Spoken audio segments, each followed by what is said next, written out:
तक्रार दाखल केली आहे। जितेंद्र आव्हाड यांचा पुतळा जाळण्याचा प्रयत्न केलाय।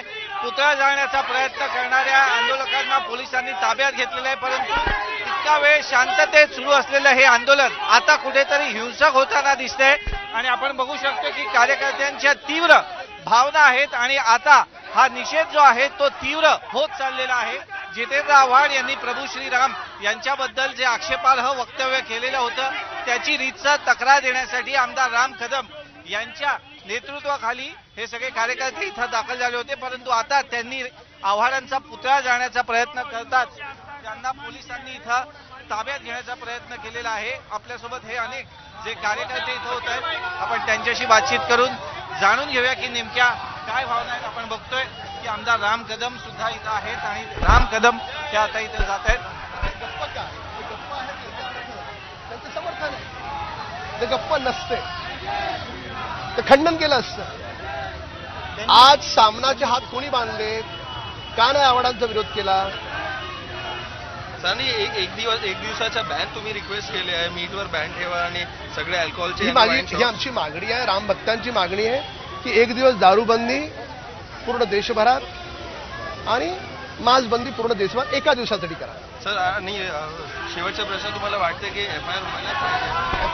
एफआयआर तर होईलच होईल, अटक येईल। राम कदमजी, आंदोलन तीव्र होताना कुठेतरी दिसतंय, पुतळा जाळण्याचा प्रयत्न केला आणि कार्यकर्त्यांना आता पोलीस ताब्यात घेतात। नाही पूर्णपणे हा रामभक्तांचा आक्रोश देशभरातला, हा साधू संतांचा आक्रोश आहे, हा संतांचा आक्रोश आहे, हा महंतांचा आक्रोश आहे, हा घमंडी अलायन्सच्या विरोधातला आक्रोश आहे। उद्धव ठाकरे, राहुल गांधी, शरद पवार हे सगळं मिळून ठरवून चाललंय। कुठल्या मंदिरामध्ये मांसाहार चढतो सांगा ना मला? प्रसाद म्हणून मांसाहार चढवतो का आपण? नाही चढवत ना। जर देवतांना मांसाहार प्रिय असता तर मांसाहार प्रसाद म्हणून चढवला असता। अरे घरी साधी पूजा जरी असेल तरी मांसाहार खाणारं घर त्या दिवशी नाही बनवत मांसाहार। आपण 4 मित्र गेलो मंदिरात, एकाने मांसाहार केला असेल, तो काय म्हणतो? तुम्ही जाऊन या, मी बाहेर थांबतो। खरं आहे की नाही? हे माननीय आव्हाडांना चांगलं माहीत आहे, पण तरी देखील हिंदूंच्या भावना दुखवायच्या आणि कोणाच्या तरी दुसऱ्यांच्या भावना खुश करायच्या, त्याच्यासाठी हे पेटी पॉलिटिक्स आहे। मागणी काय आहे तुमची? त्यांची अटक व्हावी, त्यांना एफआयआर त्यांच्यावर घ्यावा, अटक व्हावी। राम कदम यांची मागणी स्पष्ट आहे की या वक्तव्याबद्दल त्यांच्या विरोधात आता फौजदारी कारवाई व्हावी आणि जितेंद्र आव्हाड यांना अटक करण्यात यावी आणि त्यासाठी आता घाटकोपरसह महाराष्ट्रातल्या अन्य ठिकाणी सुद्धा हे आंदोलन अतिशय तीव्र होताना आपल्याला पाहायला मिळतंय।